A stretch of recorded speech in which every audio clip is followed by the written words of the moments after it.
বা তরিকতের নামে যারা ভণ্ডামি করে, যারা তরিকতের নামে বিশৃঙ্খলা করে, তাদেরও মোকাবেলা আমাদের করতে হবে, ঠিক কিনা? আর তরিকতের মধ্যে কোনো ভণ্ডামি নাই। যারা তরিকতকে ভণ্ড বলে, আসলে ভণ্ডরাই তরিকাপন্থী ছাড়াই, তরিকাপন্থী কখনো ভণ্ড হইতে পারে না, ঠিক কিনা? তো আমাদেরকে এই বিষয়গুলা লড়াইয়ের মাধ্যমে জবাব দিতে হবে।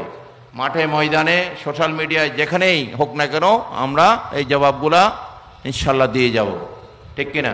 সুন্নিয়তের নামে যারা এই সমস্ত বিশৃঙ্খলা করছে সুন্নি ময়দানও, তাদেরকেও ইনশাল্লাহ আমরা জবাব দেব।